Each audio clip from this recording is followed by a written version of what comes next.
Chapter 23. I grabbed her duck feathers and held on. "You've got to help me, Carly Beth," I begged.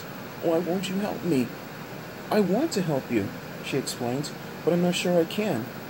"But you had a mask from the same store last Halloween," I protested. "You pulled the mask off. You escaped from it, right?" "It can't be pulled off," Carly Beth said. "There's no way to pull it off." Over her shoulder, I saw 3 kids in costumes at the next house. A woman appeared in the doorway.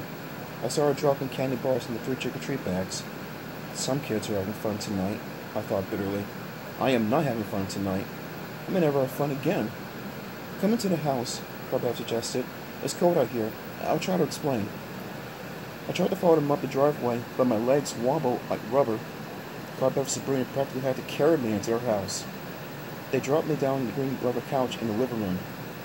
On a table across the room, a carved jack-o'-lantern grinned at me. The pumpkin had more teeth than I did. Carl dropped down the couch arm. Sabrina sat on the edge of the armchair beside it. She leaned over and sifted through her trick-or-treat bag. How could she think of candy at a time like this? I turned to Carly Beth. "How do I get the mask off?" I croaked. Carly Beth chewed her bottom lip. She raised her eyes to me, her expression grim. "It isn't a mask," she said softly. "Excuse me?" I cried. "It isn't a mask," she explained. "It's a real face, a living face. Did you meet the man in the black cape?" I nodded. "He's some kind of weird scientist, I think. He made the faces, in his lab." He made them?" I stammered. Carl Beth nodded solemnly. "They are real, living faces. The man in the cape tried to make them good-looking, but something went wrong. They came out ugly, as ugly as the one you're wearing." "But, Carly Beth," I started. She raised a hand to hush me. "The cape man calls the faces the unloved. No one wants them because they turn out so ugly. They are the unloved. They're alive, and they attach themselves to anyone who comes near enough." "But how do I get it off?" I cried impatiently. I raised my hands and tugged at my rutted, scabby cheeks. "I can't spend the rest of my life like this.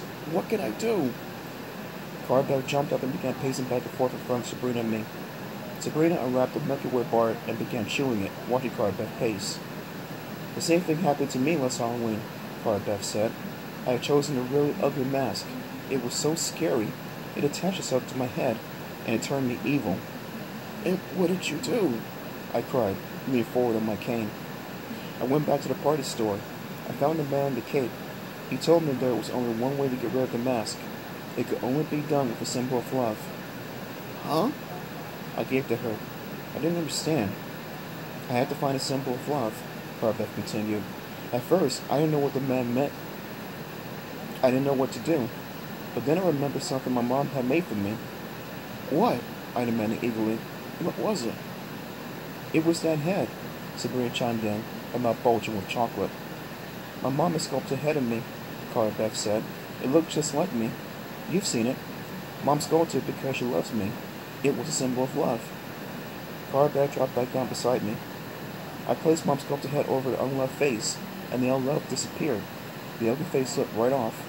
"Great!" I cried happily. "Go get it! Hurry!" "Huh?" Carl stared at me confused. "Go get the sculpted head," I begged. "I've got to get this thing off me." Carl shook her head. "You don't get it, Steve. You can't use my symbol of love. It will only work for me. You have to find your own symbol of love." "But maybe it won't work for Steve's mask," Sabrina interrupted. "Maybe each mask is different." "Give me a break, Sabrina," I muttered angrily. "It's got to work. Don't you understand? It's got to." "You have to find your own symbol of love," Carl repeated. "Can you think of one, Steve?" I stared back at her, thinking hard. I thought and thought. Symbol of love. Symbol of love. No, I couldn't think of anything. Not a single thing. And then an idea popped into my mind.